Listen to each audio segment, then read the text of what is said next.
Captain Elias Gray sat in the Grand Hall of the Galactic Command, his uniform heavy with medals that no longer mattered. The crowd around him clapped, cheered, and celebrated the end of his long service.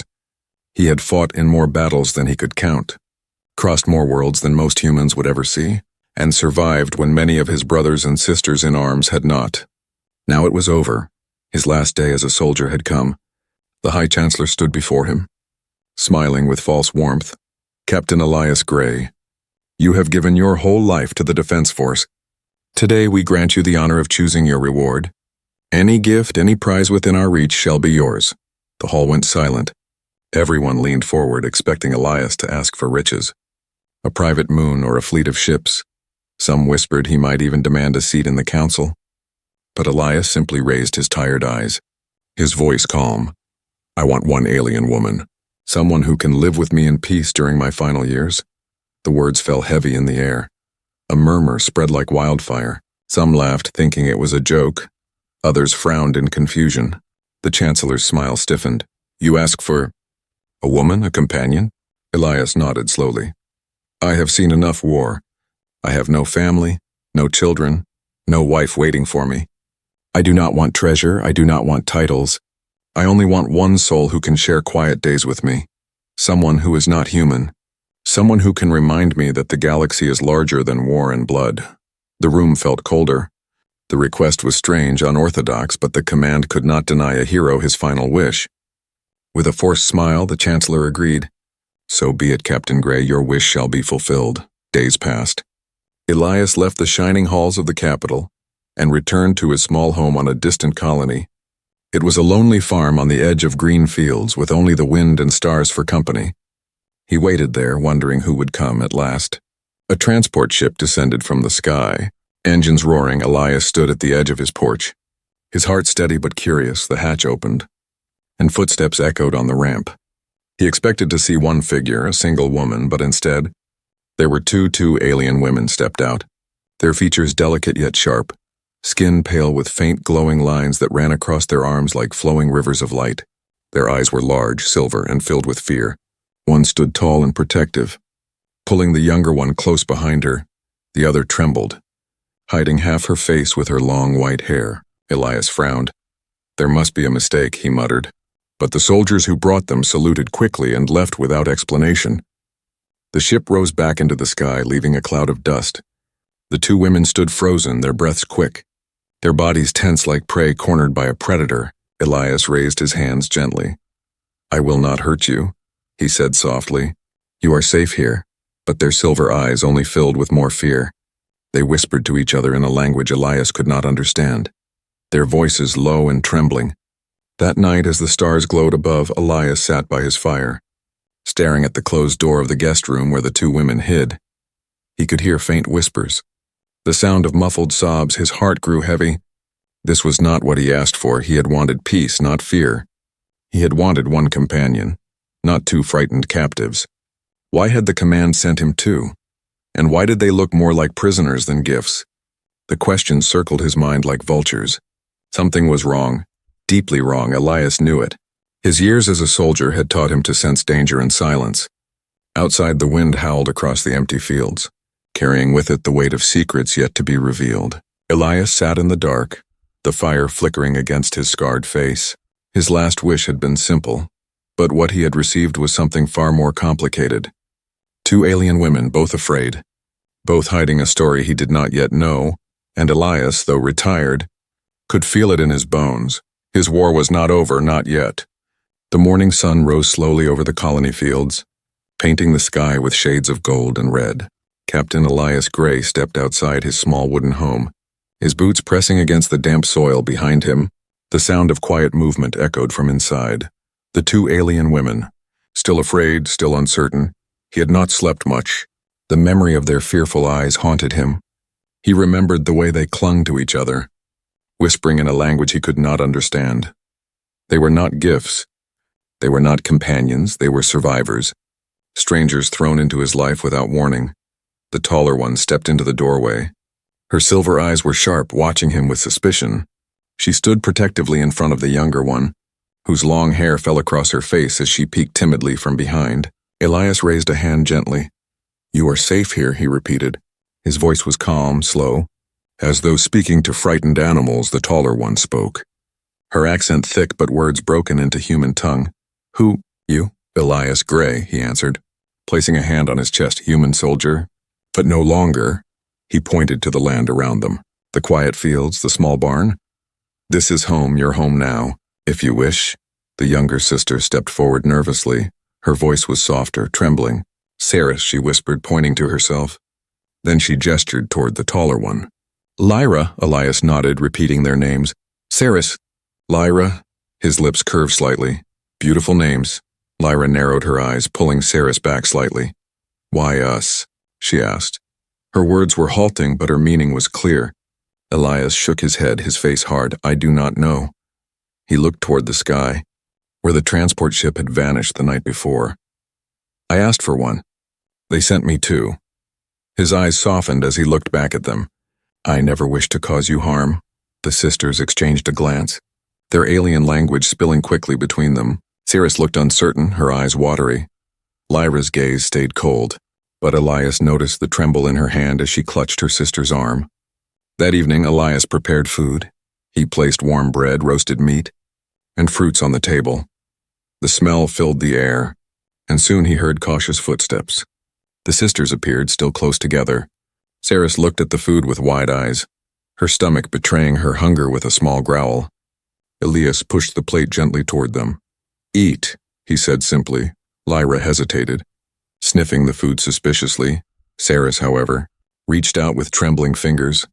She took a small piece of bread, tasted it, and her eyes lit up. The soft smile on her lips was brief but real. Lyra saw her sister's reaction and finally allowed herself to take some as well. Elias sat across from them, not eating much, only watching. His heart felt heavy. These were not gifts. These were people. They were frightened. Scarred and alone for the first time that night, Saris lifted her head and looked directly at Elias. Her silver eyes shone in the dim light of the fire. "Thank you," she whispered. Her voice was fragile but sincere. Elias gave a slow nod. "You are welcome." The silence stretched between them, broken only by the crackle of the fire. Then Lyra spoke again, her voice sharper. "Why help us? You could use us like others." Her face was tight with anger. Elias leaned forward, his eyes steady. "Because I am not like others." His voice carried the weight of years, the bitterness of wars he wished to forget. "I have seen enough chains, enough cages. I want peace. I want you free." The words seemed to strike something in Lyra.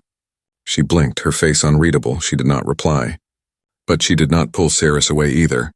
Later that night, when the house grew quiet, Elias sat by the fire again.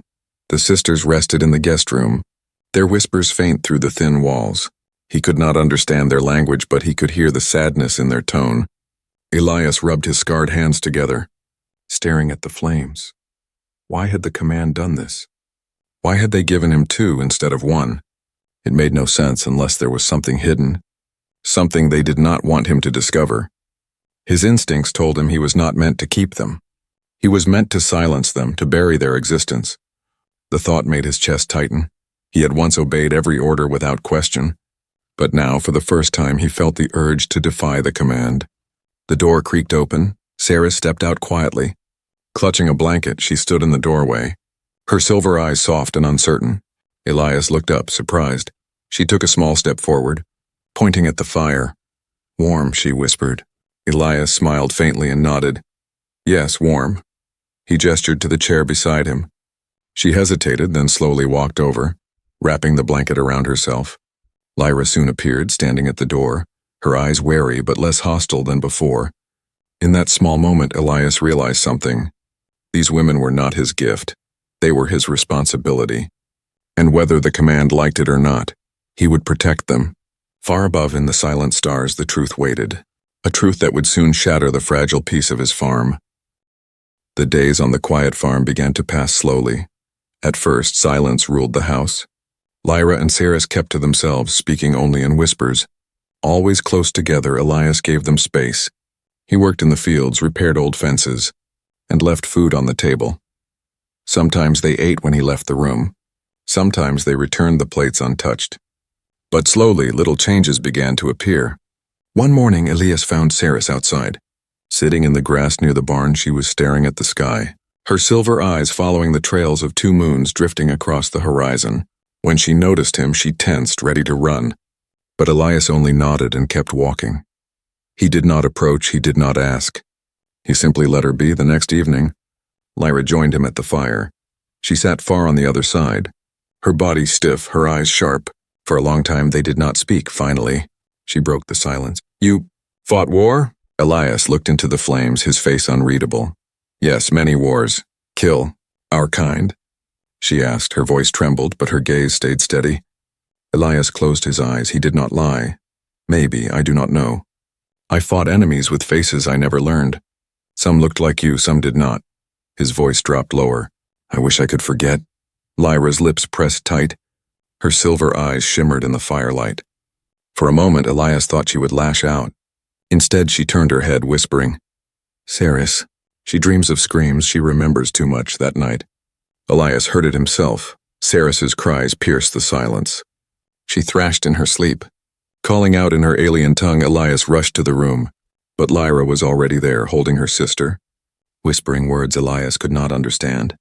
He stepped back, guilt heavy in his chest. He knew pain like that. He knew what it was to carry ghosts. The next morning, Saris surprised him. She entered the kitchen while he was making tea.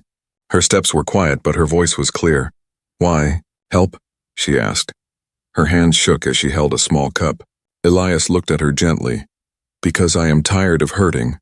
Tired of war, I want peace. I want you to be safe." Saris lowered her gaze, whispering, "Safe. Never safe." She clutched her cup tightly as if afraid it would vanish. Then she looked up again, and for the first time, Elias saw trust flicker in her eyes, faint but real. Days later, Lyra came to him while he repaired the fence. Her eyes narrowed, her voice sharp. "Why ask for one woman?" Elias paused, hammer in hand. "Because I was lonely," he said simply. "I thought maybe someone would sit with me, talk with me, remind me that life is more than war."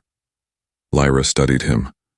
Her silver eyes searched his face for lies, but she found none.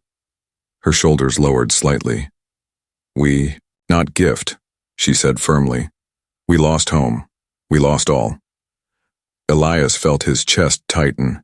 His instincts whispered that her words carried more weight than she admitted. He asked softly, "What happened?" Lyra did not answer. Instead, she turned and walked away, pulling Saris with her. Yet that night, Elias noticed she did not lock the door to their room. It was the first sign of trust. The shadows of the past hung heavy. Elias could feel it. He spent hours in the old shed, searching through his data terminal. He tried to trace the records of their transport, but strange gaps appeared, logs erased, files missing. It was as if the command had buried the trail on purpose. Why, he wondered. Why hide these two late one evening?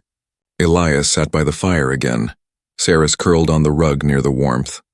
Her head resting on her arms, Lyra stood by the window, her eyes scanning the horizon like a soldier watching for danger.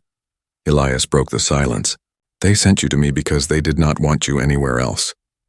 His voice was heavy. "They wanted you hidden." Lyra stiffened, her fists clenched. "You know nothing." Elias looked at her calmly.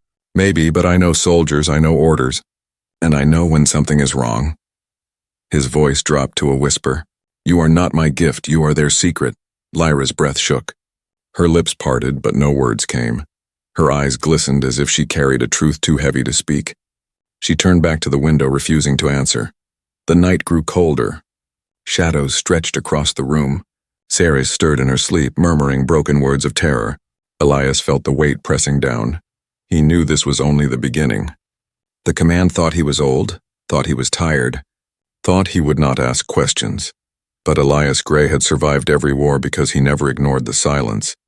He never ignored the shadows, and now, with these two strangers in his home, the shadows were growing darker. Something was coming, something the command wanted buried, and Elias could not turn away. The night was heavy with silence. Elias sat by the fire again, the old wooden chair creaking beneath his weight. Outside, the wind carried whispers across the field. Inside, the sisters had retreated early. Yet Elias could feel the tension pressing through the thin walls of his home. He could not rest, not with so many questions clawing at his mind. Hours passed before the quiet broke. The door to the guest room opened slowly. Lyra stepped out, her silver eyes sharp but weary.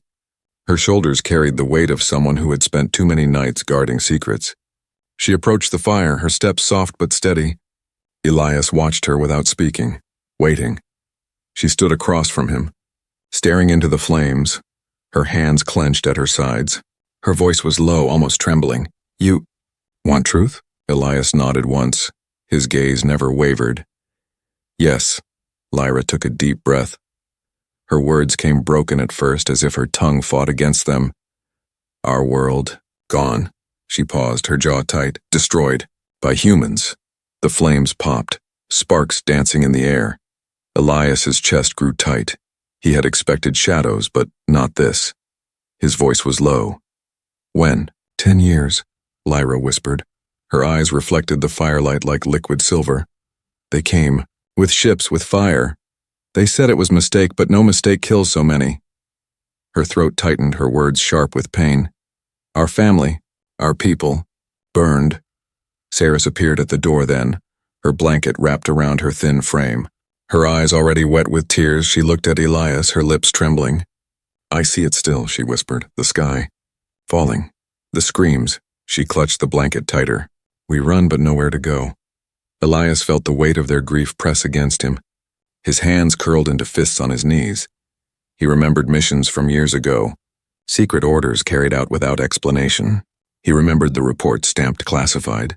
The commanders who told him not to ask questions. Could he have been part of the machine that destroyed their world?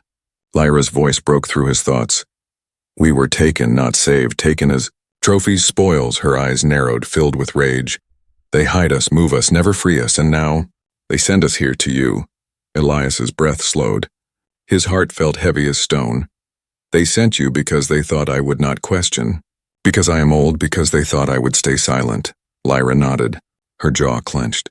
"Yes, they thought you would keep us like pets." Her gaze pierced into him, testing. "But you are not like them." Elias leaned forward, the firelight catching the scars on his face. His voice was steady. "No, I am not. I fought for humans.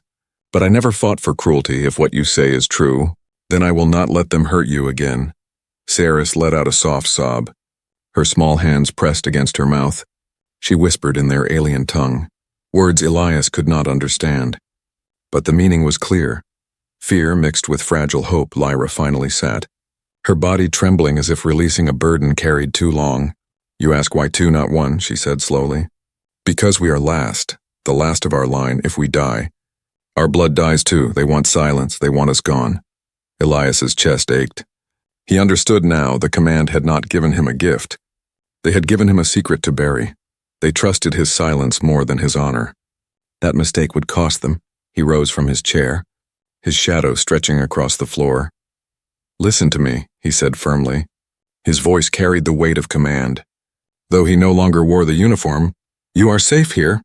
I will not hand you over, not to them. Not to anyone." Lyra stared at him, her breath uneven. She searched his face as if trying to see into his soul. At last she gave a small nod. A single word escaped her lips. "Why?" Elias looked at both of them, Saris shivering, Lyra burning with anger. His voice softened.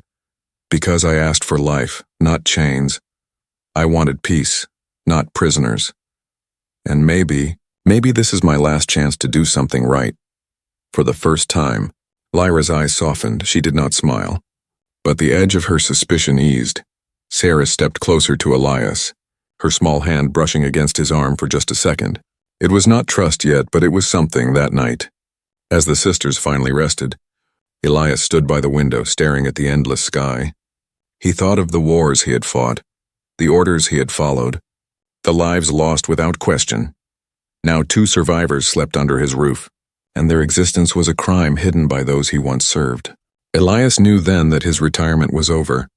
His last wish had opened a door he could not close. The command would not stop. They would come. They would take the sisters, erase them, erase him if needed. But Elias Gray was not done fighting, not yet. The truth was no longer hidden. It lived under his roof, it breathed, it wept, it trusted him. And for the first time in years, Elias felt purpose again. A storm was coming, and he would be ready. The quiet of the farm did not last long. For a few short weeks, Elias, Lyra, and Saris lived in fragile peace. The sisters began to trust him. though the shadows of fear never fully left their eyes. Saris helped in the kitchen, humming softly as she learned human words. Lyra watched the fences, her sharp gaze scanning the horizon like a soldier. Elias worked the fields with renewed strength, feeling something he thought he had lost. Purpose, but peace is fragile. And secrets never stay buried. One cold morning, the distant roar of engines broke the calm. Elias froze where he stood, the soil heavy in his hands. He knew that sound. The low hum of a military transport ship. His heart sank. They had come. Lyra appeared at the doorway, her body stiff, her silver eyes burning with fear and anger. "They," she hissed. Saris clutched her sister's arm. Trembling, Elias moved quickly, pulling them inside, locking the door. His voice was calm but sharp. "Stay quiet. Do not open the door, do not run, I will deal with this." Outside, the ship descended with a heavy gust of wind. Dust and soil swirled through the air. The insignia of the Galactic Defense gleamed on its hull. The same symbol Elias had once worn proudly now felt like a threat carved in steel. Soldiers marched down the ramp, their armor glinting under the pale sun. Their leader, a tall officer with cold eyes, stepped forward. His voice boomed.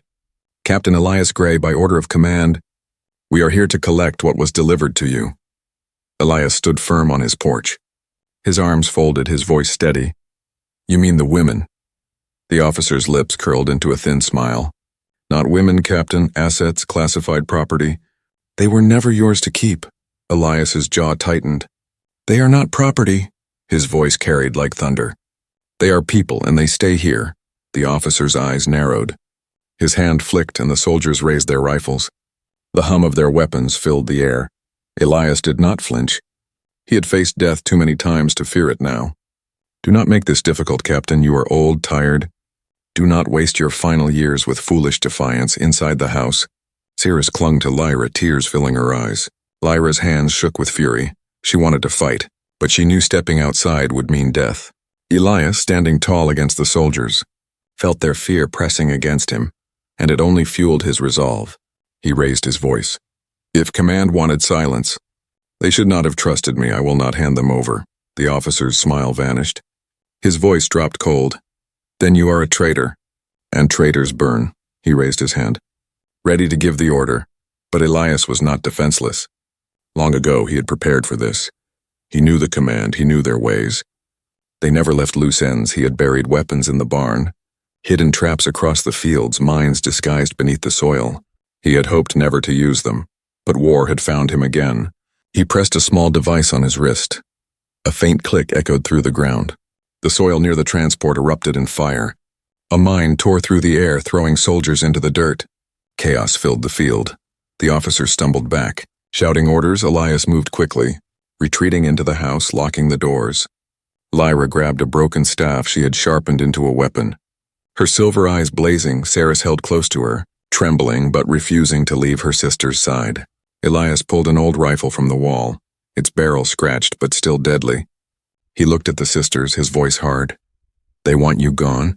They will not stop, but we fight. Together." Lyra nodded fiercely, her voice sharp. Together. The house shook as soldiers opened fire. Bullets and energy beams ripped through the wooden walls. Elias crouched low, returning fire through a shattered window. His aim was steady, each shot precise. Years of training guided his hands. Soldiers fell, smoke and fire rising outside. Saris screamed as a blast shook the walls. Splinters raining down, Elias shielded her with his arm. His chest burned with the weight of battle. But he did not falter. Lyra moved swiftly, striking down a soldier who broke through the door. Her movements were fast, furious like a predator defending her den. Elias saw her and knew. These sisters were survivors not only of loss but of war. The battle raged on. The officer shouted orders, his voice desperate now. He had underestimated Elias, underestimated the fire of an old soldier who still knew how to fight. As the smoke thickened, the ship's engines roared again. Preparing to retreat, the officer glared at Elias, his voice venomous. "This is not over, Gray. You cannot hide them forever. Command will come again, and next time, we will bring fire enough to turn this land to ash." With that, the soldiers pulled back, dragging their wounded. The transport lifted into the sky. Leaving smoke and silence behind, Elias lowered his rifle slowly. His chest heaved with heavy breaths. He looked at the sisters, Lyra's body tense, Sarah's clinging to her, their silver eyes wide with fear and exhaustion. Elias placed a hand on the table to steady himself. His voice was low but firm. "They will come again stronger, but this is our home now. And no one takes it from us." Lyra stepped closer. Her eyes locked with his. "We fight," she whispered. Her voice was steel. Sarah nodded slowly, tears on her cheeks but resolve in her trembling hands. Elias felt something stir in his chest. He had asked for one companion, but fate had given him two. Not gifts, not property, but allies, family, and for them, he would fight until his last breath outside. The smoke drifted across the fields, a warning of what was to come. The war he thought he had left behind was at his door again. And this time he would not fight for the command. He would fight against them. The night after the battle was restless. Smoke still lingered across the fields, the air heavy with the smell of burned soil and broken steel. Elias stood by the barn repairing what he could. His body was tired, his hands trembling, but his eyes burned with determination. He knew the soldiers would return, not in small numbers, but in force. Inside the house, Sarah cleaned wounds on her sister's arms. Her small hands worked carefully, her silver eyes wide with worry. Lyra sat stiff, her jaw clenched, refusing to show pain. "They will come again," she said. Her voice cold. Elias entered and nodded. "Yes, and this time they will bring more fire." Sarah looked up, fear written across her face. "We cannot win against many." Elias placed a hand on her shoulder, his voice steady. "I have fought against armies, and I am still here. I will fight again, and this time, I do not fight alone." The sisters exchanged a glance. Lyra's eyes sharpened. "Then we prepare," she said firmly. Elias felt pride stir in his chest. These were no longer captives, they were warriors in spirit, and together they would stand. The following days became a storm of preparation. Elias uncovered old weapons hidden in the barn, grenades wrapped in cloth, mines buried deep in crates, rifles polished and reloaded. He showed Lyra how to hold a gun, how to aim steady. Her hands were strong, her eyes fierce. She learned quickly. Her movements were sharp, efficient. Elias could see the soldier in her. Cirrus, though fearful, found her own way. She was not as strong as Lyra, but her alien knowledge gave them advantage. She showed Elias strange herbs that healed wounds faster. She drew symbols on the walls, protective marks from her people. Her courage grew day by day, even if her hands still trembled at night. The three sat together by the fire. Elias spoke of battles long past, of comrades lost, of victories that tasted like ash. "War is not glory," he told them. "It is survival. And we will survive." Lyra listened in silence. Sarah leaned against her sister, her silver eyes soft with sadness. Then the day came. The sky thundered as not one, but 3 ships descended. Their shadows darkened the fields. Soldiers poured out, dozens, maybe hundreds, armored and armed. Their leader was the same officer, his face twisted with cold fury. His voice carried across the field. "Elias Gray, you defy the command. Hand over the assets, or we burn your land to the ground." Elias stood on his porch, rifle in hand, scars catching the sunlight. His voice was iron. "This land is mine, and they are not yours if you want them. You'll have to take them over my dead body." The officer's lips curled. "So be it." The soldiers advanced, but Elias was ready. He pressed the trigger on his device. Mines erupted across the field, fire and smoke tearing through the first wave. The ground shook, screams filled the air. Still, more soldiers pushed forward, their weapons flashed, beams ripping through fences and walls. Lyra fired from the window, each shot precise, dropping enemies one by one. Her silver eyes blazed with fury. Her body moved like fire. Sarah stayed low, rushing to reload weapons, her hands moving faster than fear could stop them. Elias moved across the porch, firing steadily, his old soldier's training guiding him. The battle roared. Bullets and beams tore through the farm. The barn collapsed under fire, flames rising high. Elias felt a burning pain in his shoulder but pressed on. His voice was steady. "Hold the line." Lyra leaped from cover, striking down a soldier with her blade. Her movements were fierce, desperate but unyielding. Sarah screamed as another soldier charged the door, but Elias pulled him down with a single shot. The sisters fought like they had never fought before, side by side with the human who refused to abandon them. The officer pushed forward, his voice booming. "You cannot win, Gray. You are one man against the command." Elias's eyes narrowed, his breath heavy, his voice thundered back. One man who will not bow, one man who still remembers what it means to protect. That is enough. He launched a grenade, the explosion shaking the ground. Soldiers scattered, some falling, some retreating. The officer stumbled, rage on his face. But Elias advanced step by step, his old body burned with pain. Yet his spirit blazed brighter than fire. Lyra and Saris joined him. Standing at his side, their silver eyes fierce, their voices silent but strong. Together they pushed back wave after wave. The soldiers faltered, their formation broken. The ships roared overhead, but even they could not break the defiance of one old man and two survivors who refused to die. At last the officer called the retreat. His voice shook with anger. This is not the end, Gray. We will return with more, and when we do, nothing will remain. The ships lifted, carrying the broken army into the sky. The field was left in ruins, the barn ash. The soil blackened with fire. Elias collapsed to one knee, his chest heaving. Blood dripped from his wounds, but his eyes were alive. He looked at the sisters, their faces fierce but tired. He managed a faint smile. We did it. Lyra knelt beside him, her hand gripping his arm. You stood like 10 men, she whispered. Her voice carried respect. Saris wrapped her arms around them both, tears falling freely. We are family now, she whispered. Elias closed his eyes, the pain was sharp. But his heart was steady. The war was not over. The command would return, but tonight they had stood, one man and 2 women against an army. And they had won. The battlefield lay quiet. Smoke drifted across the ruined fields. The barn was nothing but ash and broken beams. The land Elias once worked with peace had turned into a scar of fire and blood. Yet in the center of that ruin stood 3 figures, an old soldier and 2 alien sisters, alive, breathing, unbroken. Elias leaned heavily against the porch rail. His body shook with exhaustion. Blood seeped through the bandages Saris had wrapped around his wounds. His face was pale, but his eyes were still sharp. Lyra stood beside him, her silver eyes scanning the horizon for any sign of return. Saris knelt at his feet, whispering prayers in her alien tongue. Hours passed and no ships came. The command had retreated. For now, the silence felt fragile, as if the sky itself was holding its breath. Elias finally exhaled, his voice low. They will be back stronger, but not today. Lyra looked at him, her face fierce but softening at the edges. We fight again if they come, she said. Elias gave a slow nod. Yes, but maybe fighting is not the only way. Saris tilted her head, confused. Not fight.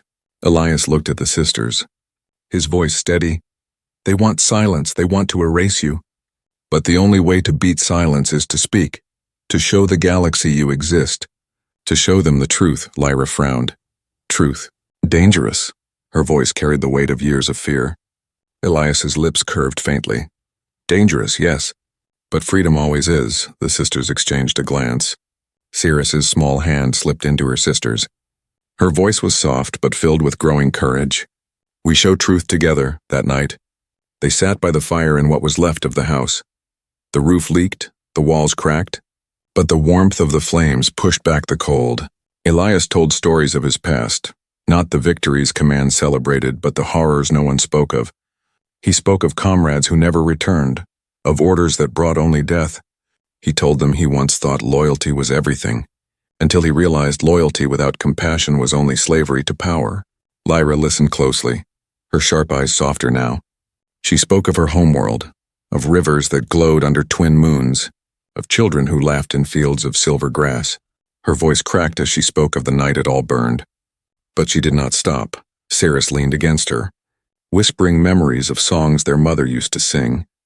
The firelight flickered across their faces, and for the first time Elias felt like he was no longer alone. The next morning Elias stood in the ruined fields. His hands rested on the soil. We rebuild, he said simply. Not just this farm, but something bigger. Lyra tilted her head. Bigger? Elias looked at them both, his voice filled with quiet strength.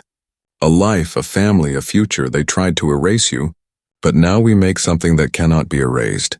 Saris's silver eyes shimmered with tears. She smiled faintly, whispering, family. Lyra placed a hand on Elias's shoulder, strong and steady. Then we stand, not just fight. We live. Together they began to rebuild. The barn rose again with Lyra's strength and Elias's skill. Saris tended to the soil, planting seeds with careful hands. Her laughter rang for the first time in years when green sprouts pushed through the blackened ground.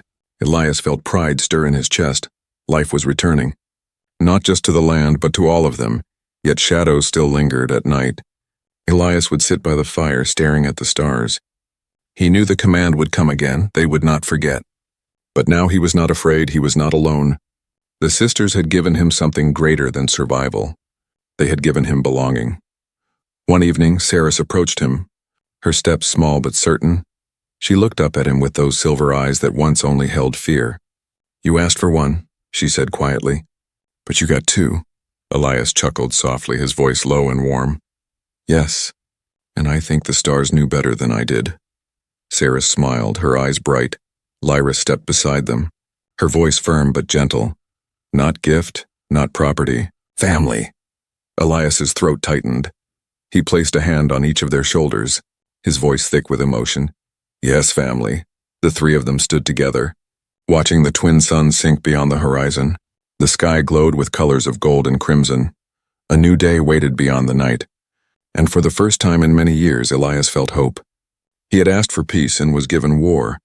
He had asked for one companion and was given two survivors. But in their shared struggle, something greater was forged. They were not bound by chains, not by orders, but by choice. The command would return. The battles were not over. But Elias Gray no longer faced them as one man. He faced them as part of a family. And in that truth, in that bond, there was a strength no army could ever crush. The fire of war had tried to destroy them, but instead it had forged something unbreakable. A soldier, a protector, and two sisters who carried the last light of a lost world. Together, they would not only survive, they would begin again. And so on that scarred farm beneath the twin suns, a new family was born.